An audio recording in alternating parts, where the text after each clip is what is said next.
నిన్న కౌశిక్ రెడ్డి అరెస్ట్ అయ్యిండు. అది ఒక 50 లక్షలు డిమాండ్ చేసినటువంటి ఎక్స్టార్షన్ కేసు, చాలా ఫిట్ కేసు అది. సో ఆ కేసులో నిన్న ఆయనకు బెయిల్ రావడం జరిగింది. సో గతంలో రేవంత్ రెడ్డికి సంబంధించిన విషయం చూసినట్లయితే డ్రోన్ ఎగిరేసిండు ఫామ్ హౌస్ మీద అని చెప్పేసి ఆ రోజు అప్పుడు ఆ 2022-21 సమయంలో డ్రోన్కి సంబంధించినటువంటి కేసులో ఆయనకు సంబంధం లేకున్నా, అంటే ఆయన డ్రోన్ ఎగిరేలేదు, వేరే ఎవరో ఎగిరేసారు. ఆ కేసులో రేవంత్ రెడ్డి తీసుకుపోయి జైలుకు పంపించడం జరిగింది. దాదాపు 25 రోజులు ఉన్నాడు. మళ్ళీ ఎక్కడ పెట్టిరు? ఆ జైల్లో డార్క్ రూమ్లో పెట్టిరు. ఎవరికి కూడా కనీసం కలవకుండా చాలా పెద్ద ఎత్తున ఆయన ఇబ్బంది పెట్టిరు. అది రేవంత్ రెడ్డి గారికి తెలుసు. మరి ఎందుకు రేవంత్ రెడ్డి గారు ఇక ఇలాంటి అంత పెద్ద ఒక చిన్న కేసు పైనే మిమ్మల్ని దాదాపు 25 రోజుల పాటు మిమ్మల్ని జైల్లో వేసారు, ఒక డార్క్ రూమ్లో పెట్టి మిమ్మల్ని ఏ విధంగా హింసించిర్రో అది మాలాంటి వాళ్ళకి చాలామంది కూడా తెలుసు. మరి అసలు ఏ సంబంధం లేని కేసులోనే మీరు 25 రోజులు జైల్లో ఉన్నారు కదా. మరి ఇప్పుడు Kaushik Reddy extortion case, fit case, evidence పర్ఫెక్ట్గా ఉన్న కేసు, మరి దానిలో బెయిల్ ఎట్లా వచ్చింది కౌశిక్ రెడ్డికి అంటే ఇక్కడ పోలీస్ డిపార్ట్మెంట్ ఏదైతే ఉందో దీనిలో చాలా ఈ కేసులు పెట్టడంలో విఫలమవుతూ ఉంది. సరైనటువంటి సెక్షన్లు పెట్టకపోవడం వల్ల విఫలమవుతూ ఉంది. పోలీస్ డిపార్ట్మెంట్ సంబంధించినటువంటి ఒక SHO ఒక కేసును బుక్ చేసి లోపల పంపించాలంటే దానికి నాన్ బెయిలబులా లేకపోతే బెయిలబులా, బెయిలబులా.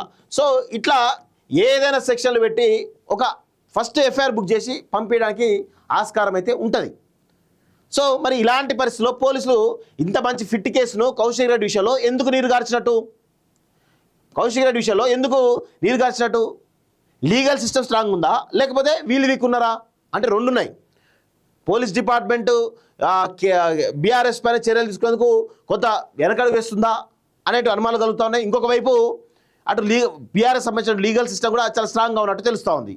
సో ఈ క్రమంలో ఇప్పుడు ఈ ఫోన్ ట్యాపింగ్ అంశం ముందు పోతుందా? ఇంత డైరెక్ట్గా దొరికిన కౌశిక్ రెడ్డినే ఒక్కరోజు కూడా జైల్లో ఉంచలేకపోతున్నారు అంటే మీరు ఫోన్ ట్యాపింగ్ అంశం కానీ, కాళేశ్వరం అంశం కానీ, లేకపోతే ఈవెన్ రేస్ కానీ ఇలాంటి స్కామ్ల విషయంలో మీరు ఎవరినన్నా ఒక్కరన్నా అరెస్ట్ చేయడానికి స్కోప్ ఉంటుందా అనే ఒకసారి గుర్తు చేసుకోండి. 100% వీళ్ళతోటి చేత కాదు, వీళ్ళకు పాలన చేత కావట్లేదు.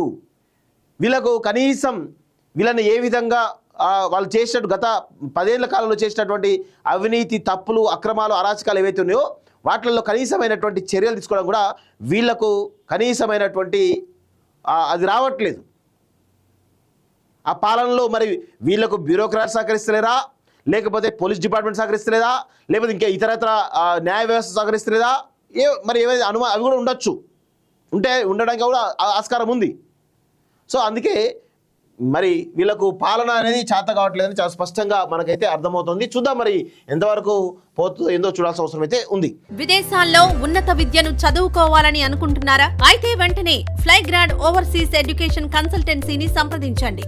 మీ విదేశీ కలలను సాకారం చేసుకోండి. ఫ్లైగ్రాడ్